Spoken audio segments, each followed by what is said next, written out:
Every year, the Global Village Welcome Walk is a chance for our community to come together and extend our welcome to refugees and immigrants everywhere.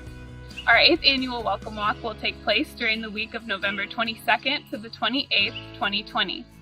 This year, we invite you to join us for a unique virtual experience to show your commitment to building welcoming community.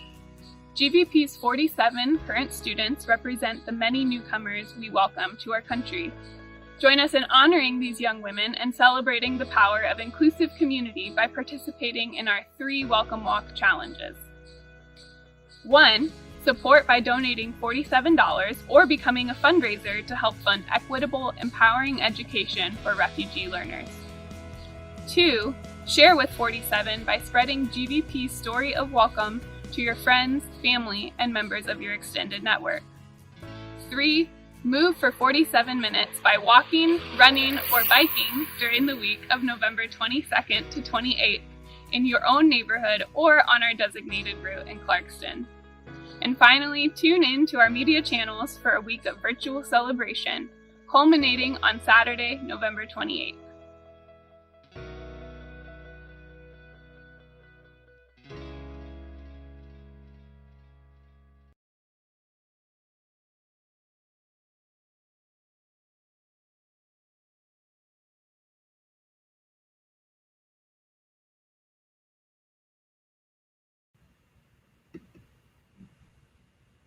Hello everyone. My name is Natalie Hughey and I am GVP's Volunteer Liaison.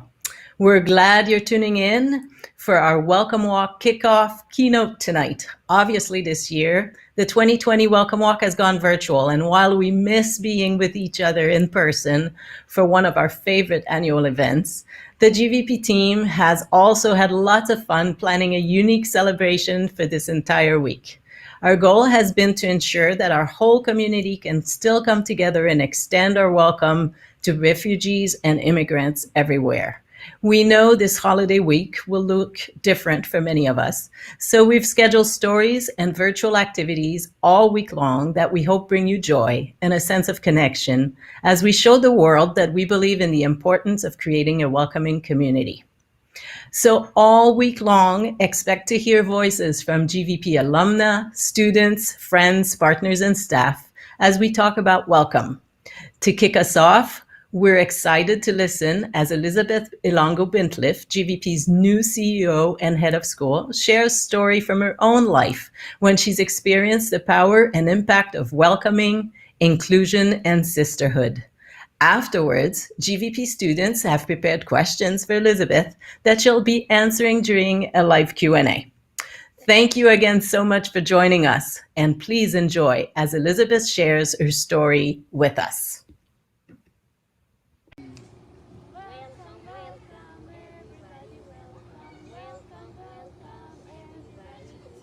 Welcome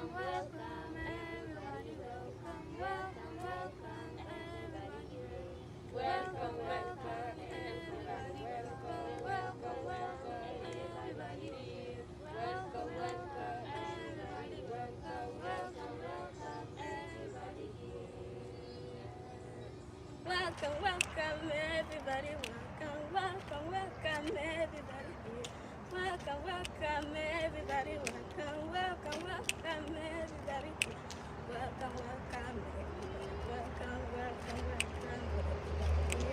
everybody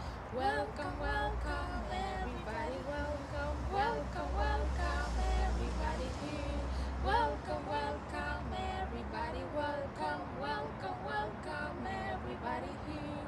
Welcome everybody, welcome everybody here. Welcome everybody, welcome everybody, welcome everybody, welcome everybody, welcome.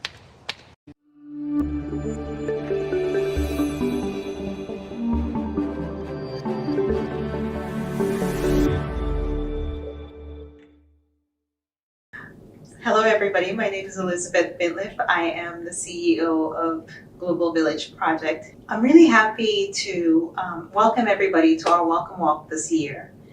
And as part of the festivities that we're doing, even though it's virtual, I've been asked to talk about my life story, what led me to GVP, and my relationship with feeling welcome. So I'll start with a little bit of my background. I was born and raised in Cameroon in Central Africa. I'm one of 5 children. And when I was 10 years old and about to go, leaving primary school and I'm going into middle school, I had the opportunity to go to an all-girls boarding school. It was a really special school. My mother had gone there back in the 50s. And it was a Catholic school. It was a private school. And in the country where I came from, if your parents could afford private school, it was, of course, a great thing to be able to pursue. So even though the school was about a 6-hour drive away from our home, I was really excited to go. Now, the complexity of my situation was that I was a year younger than I was due to go to that school. And so, but I insisted to my mother that I had to go. My poor mother, here I was, the scrappy kid, right? Determined to go to school a year before she was ready to let me go. And I told my mom, if you don't let me go, I'm never speaking to you again. So she packed me up and drove me all the way to 6 hours to the Cameroonian-Nigerian border.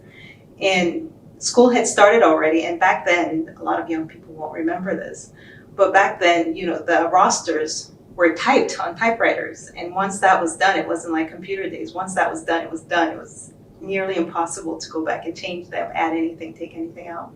So when we got to school, the rosters had been printed. All the girls had been assigned their beds. There were about 300 and something girls at the school. And here I was with my mother begging to get in. The nun, who was an Irish Scottish nun, Sister Mary Gay McNamara, tiny little woman, was wonderful, said to my mother, after we begged and begged for me to get in, she said, I'm going to let Elizabeth read this one book. And there's a passage in that book. And she was watching for me to get this particular word right. And she said, if I got that word right, I was going to be allowed to get in. She didn't tell me what the word was. And to this day, I don't remember the book. I don't remember what it was about, but I still remember the line and I read it. And the line was, she chuckled with laughter. And I was in. I got the word chuckled right. And apparently nobody else in my class had gotten the word right. So I was allowed to go into school. And I didn't even have a bed for the first several days. So they let me, my cousin was going to that school. So I had to share this tiny little twin bed with my cousin, but I was in. And I still remember that as a pivotal moment in my life's journey, in my quest for education. And I remember how welcome I felt in the school, even though I had come several weeks after all the other girls had started. They made space for me. That sisterhood that I'm still a part of today, we have a WhatsApp group. We live all over the world. We're in very different places now, married, children, all of that. But it was a very important sisterhood. And when I was thinking about taking the job at GVP, that story came back to me, that memory came back to me. And the feeling of welcome and belonging was so central to my ability to not just stay in that school for 5 years, but to succeed over the course of 5 years. I ended up graduating top of my class, which seemed like an impossible thing considering the fact that I had barely squeaked in the door. So that was 10 years old. 6 years later, I had the opportunity to move to the US. My dad at the time was a college professor at Kennesaw State University. He was a history professor. And he had moved to take that job. And my older siblings had come with him. My sister had moved to the US and my 2 brothers. And so I was next. And I was a year early to graduate from high school. And I was not supposed to be going to college. I was only 16. But here I was. I remember my mom showing up at school a couple of weeks before the semester was supposed to be over and saying, you got your visa to the US, you're leaving. I didn't even know my parents were applying for me to go to the US. So I had to have this quick send-off party. And next thing I knew, I was on the plane to Frankfurt, Germany, and then into Atlanta. I remember being terrified. I was traveling by myself and my younger sister, but I was the older one responsible for the ticket and the passports and the visas, and traveling to this strange new country. I still have such great, I remember the song that was played on the airplane. It was Elton John's song, Daniel's Traveling Tonight on the Plane. And I still, every time I hear that song, have such a strong emotional reaction to it. But we arrived in the US and we went through customs and the whole bit. And I still recall seeing my dad in that moment, you know, and how much that feeling of safety and that feeling of welcome made a difference to me. When I think about our students and their families and things that they've been through and what it must be like to arrive in the US, with all of its promise and all of its wonderfulness, it's still a strange country. so much of how they must feel and how they must dream about the opportunities that exist in the country must depend on how safe they feel and how welcome they feel. So all of these, of course, ladder to why we do this event every single year. I'll tell you a couple more stories. When I finished graduate school many years later, I had done my master's degree in African studies. And as part of that program, I had to learn an African language. I didn't speak any, I spoke French and English. I had the choice of learning between Twi, which is the language most widely spoken in Ghana, and Swahili. I chose to study Swahili because I thought I'm never going to live in Ghana, probably.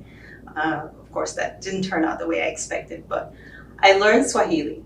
And I got a scholarship to go do a Fulbright program in Zanzibar. Now, except for coming to the US from Cameroon, had never traveled anywhere else. So off I went to Zanzibar, and I was part of a group of 12. And I just remember being so uncertain and thinking, what am I doing? Where am I going? You know, it was for 4 months I was away from my family. But we arrived in Zanzibar, and the very next day after we arrived, we had this beautiful lunch with our host families. These were the people who had opened up their doors and were allowing us to stay with them for our duration for the whole summer while we were there. And I remember still what a warm feeling that was, even though they were absolute strangers. And of course, by the end of the summer, they had become family. I was very fortunate to live with a family who were a young couple. They didn't have any children. They were very, very kind to me. And they treated me like an only child. And of course, for me, you know, somebody who comes from a family of 5, that was such a great feeling, because for once in my life, I got to experience the attention being on me and the joy of being an only child and all the things that are showered on you. Of course, that also meant I ate entirely more than I should have. Every lunch, every dinner, every meal, they force-fed me. But, you know, for many cultures, food is a way of welcoming people and of making them feel welcome and feel very much at home. It's such a strong indicator of hospitality, and it certainly was for me that summer. So Zanzibar was another amazing experience of just being in a foreign country, being in a foreign place where I could have been frightened, I could have felt untethered and unsteady. But because I had people who were like family, who welcomed me so warmly into their homes and into their hearts, it set me up to succeed. And I still speak Swahili to this day, not as well as I used to, but it's still in there somewhere. One more story that I would like to share. I talked about, you know, having to pick between, you know, the Ghanaian language and Swahili, and not thinking that I would ever live in Ghana, and then, you know, so not learning Twi. Well, as the future and fate would have it, I did end up living in Ghana. In 2005, my life was changing, my career was changing, and it led me to an opportunity to move to Ghana. And, you know, thinking back and laughing at the fact that I hadn't learned Twi and really wishing that I had, of course, it turned out to be an opportunity to learn Twi, which I speak a little bit of now. But I still remember, and this was only 5-6 years ago, as a young mother, I had 2 children at the time and a husband, taking my family and moving to the strange country in Africa from Arkansas, you know, which was such an uprooting and such a dramatically different lifestyle and experience than we had experienced so far. We landed at the airport. We had all these bags that we had brought, all the things we had brought with us, the creature comforts, you know, Pop-Tarts and things that my kids loved. And so we're struggling with the bags and trying to figure out how we're going to get them in a taxi or a bus and, you know, go stay at a hotel for a couple of nights before we were able to move into our home. And a friend of mine, somebody I had befriended just from previous trips to Ghana, suddenly showed up. And not just showed up at the airport, but came all the way through security. I don't know how he was able to do this, but came all the way through security and met us at baggage claim and said, brought a bus. He owned the hotel where we were staying, and he had brought a bus and he was having us shuttled to the hotel. I just remember the sense of relief and of just being able to take all of the discomfort and the uncertainty and hand it over to somebody. And Steve didn't just receive us that night. He took us through the diplomatic line, which was completely unexpected, but he was quite influential to my pleasant surprise. And we went to the hotel and we just gave up everything to him, and he checked us in and made sure we had a beautiful room, and we stayed there for a couple of nights till our home became available. So I tell all these stories to underscore the importance of making people feel welcome. especially for the families of the children, of the girls who are part of our school and part of our community at GVP, especially considering everything that they've gone through in their lives and being uprooted, having to change countries, having to live in strange places. Providing a place of safety is so very critical to how they contribute to the society that we all share. When I look back at my story, and I've told several different times when it was very important for me in my life to feel safe, that was the key ingredient, was that sense of safety, that sense of belonging, that sense of being welcome in a strange place. And when I think about my career and just my life in general, those were the things that were foundational to my success at the different places that I've lived in. I want all of us to understand how important and why it is that we do this welcome walk every year. We want to tell and remind the refugees in our community, the students in our school, that they belong here, that they are welcome here, and that they're safe here. So I thank everyone who is joining us this year to be a part of this event. Even though it's virtual, we can still make it meaningful. And to our students and their families, I say Akwaba, I say Karibu, I say Bienvenue, Ahlan, and welcome. Thank you.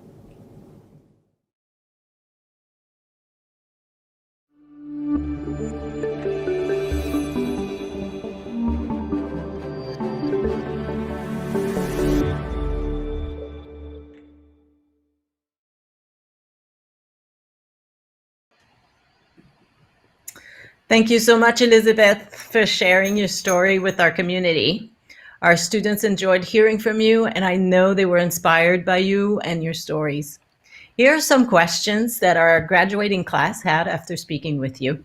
So here's the first student question, and it's a big one. What is it like to be a grown-up and a leader and a strong woman? What is it like to be a leader, a strong woman, and a grown-up? Well, I don't feel grown up every day. In my heart, I'm still very much a child on my best days, and I think that that's a great thing to be. But I am grown up, and it's also a great feeling. Part of the joy of being a grown-up is the ability to be independent, the ability to make your own decisions, the ability to have your own choices and to exercise those choices in the way that you want. And then being a strong woman takes practice. I mean, I didn't become a strong woman overnight. It's like a muscle. You have to train it. Strength doesn't come automatically. At least it didn't to me. But strength comes from practice. Strength comes from trying. Strength comes from failing sometimes, from taking risks. As you heard in my story, many times I took many risks going to strange places. And each one of those exposed me to new experiences, exposed me to new things, new sides of myself. And with each success, I learned that I could do more and I could do better. And I just kept trying, and I just keep trying still. So that's, I'm still on that journey. As Michelle Obama said in her book, we don't just become something and then we're done. We're always becoming something. And I may be a strong woman now, but I'm still becoming a stronger woman every day. And I hope the same for all of our girls and for all of us to become stronger people and stronger versions of ourselves. That was a great question. Thank you. Next question. Hi, Miss Elizabeth. I got a question for you. How many languages can you speak? And do you also want to know more languages? Or you just want to, you good with the ones you know? I like that question, and I like her attitude in asking that question. Thank you for that. I speak somewhere between 5 and 6 languages, depending on which ones you're counting. And I don't speak all of them fluently, so I speak English fluently. And in order of fluency, French is next, Swahili, a little bit of Portuguese, a lot of Pidgin English, which is a West African Creole language. And because I've traveled so much, I've picked up a bunch of things in different places. So I was talking to our students the other day when I had a short session with them, and we had a student from Rwanda, and she was pleasantly surprised when I said Muraho, which it sounds like I know a lot of Kinyarwanda, but that's pretty much it. And then we had a student from Zambia, and I said Mulibwanji, and she got all excited, and she asked me what else I know. I said, that's pretty much it. So I know how to greet a lot of people in a lot of languages, and I know how to say thank you and please in a lot of languages, but that's about it. And do I want to learn more languages? Yes, I would love to. Arabic has been on my list for a very long time. So I hope we have some Arabic speaking students who can teach me more than a few words that I know now. And then there are others.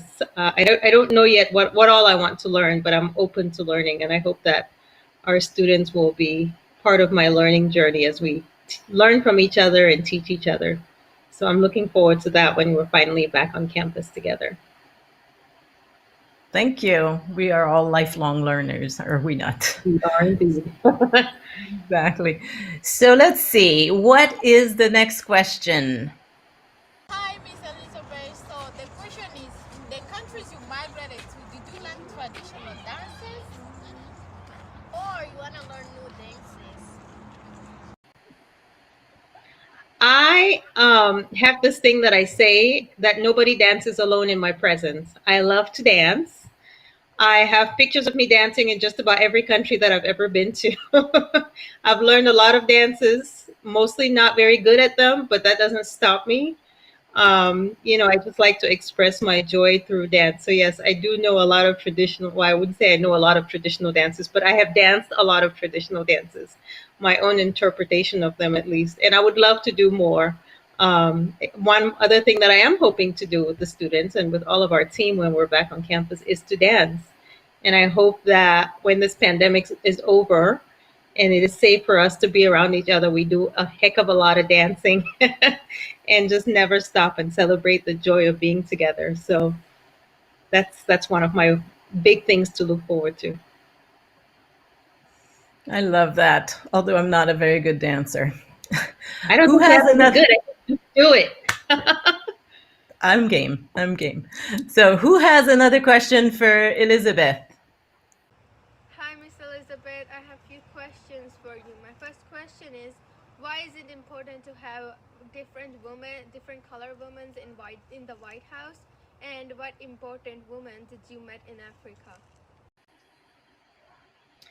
Why is it important to have a woman of color in the White House? Well, it's about time, isn't it? I think it's about time. I think it's about time for us to have a woman in the White House, and I think it's about time for us to have a woman of color in the White House, and really everywhere else where decisions are being made, women belong.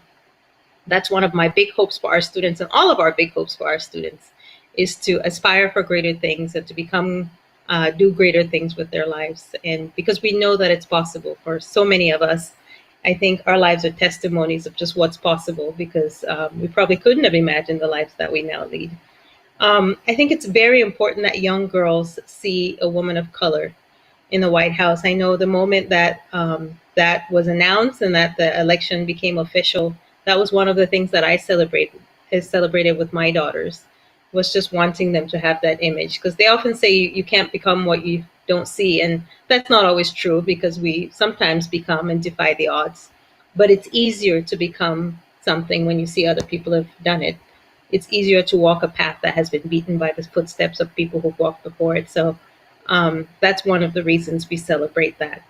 So we're really, really excited about having a woman in the White House. And then what was the other part of the question? I missed it. What important women did you meet in Africa? Oh, yes. What important women did I meet in Africa? I've met some pretty amazing women in Africa and elsewhere. I've met the First Lady of Rwanda, who was really amazing.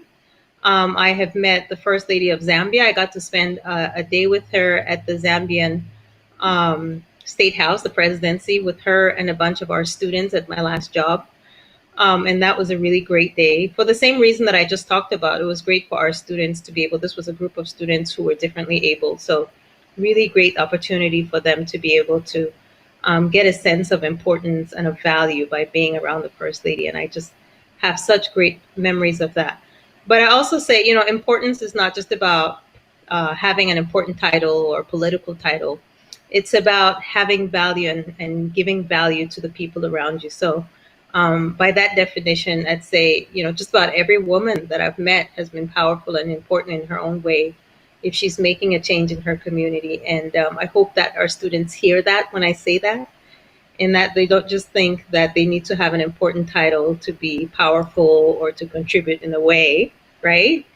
But that you're important when you add value to the people around you, and when you contribute to your community. So you're all important and we're all valuable.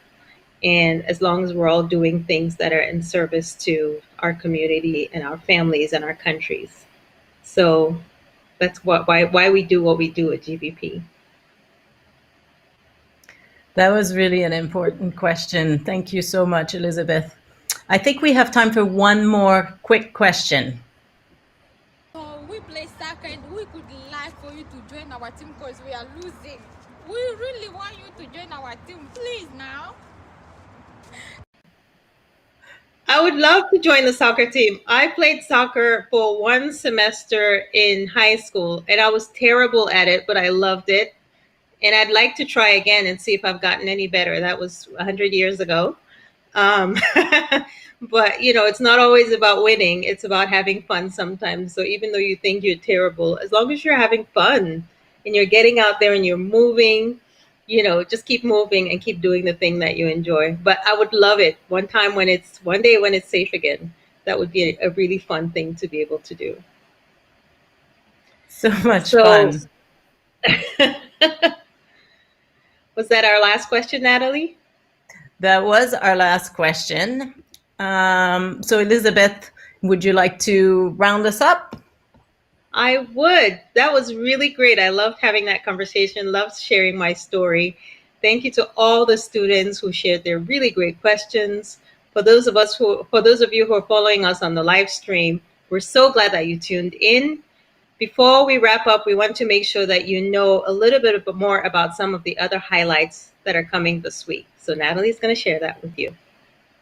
So thank you. So Tuesday night at 7:30, we have another live stream, an alumna panel moderated by mentor coordinator Michelle Cooperman, not to miss.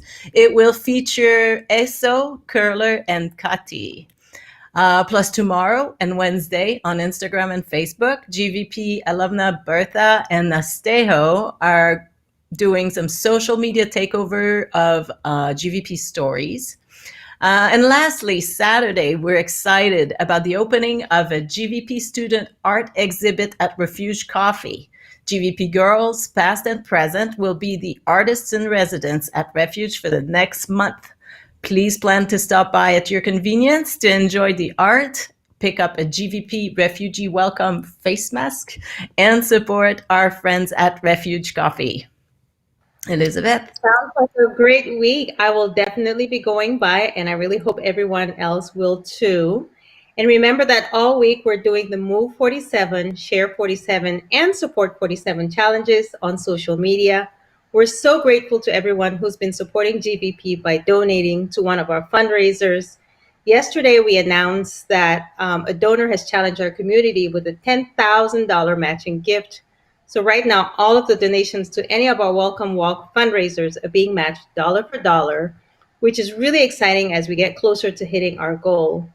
We also invite you to get outside and walk, bike, and run for 47 minutes this week and support the 47 students at GVP who represent the many newcomers we welcome to our country. Thank you, everybody, for joining us. It's been such a wonderful time, and have a very nice evening. Bye. Thanks, Natalie. Bye-bye. We are thankful for you to come to GVP and teach us many things. Thank you, Ms. Elizabeth. We are thankful for you to come to GVP and teach us many things. Thank you, Ms. Elizabeth. Imagine a circle of women who are powerful. Imagine a circle of women who are strong. Imagine a circle of women who are beautiful. We are the circle of women. We are the circle of women. to share, willing to care, willing to learn, to be free. We are the circle of women. We are the circle of women. Imagine a circle of women who are powerful. Imagine a circle of women who are strong. Imagine a circle of women who are beautiful. We are the circle of women. We are the circle of women. Willing to share, willing to care, willing to learn, to be free. We are the circle of women. We are the circle of women. Thank you. Imagine a circle of women who are powerful. Imagine a circle of women who are strong. Imagine a circle of women who are beautiful. We are the circle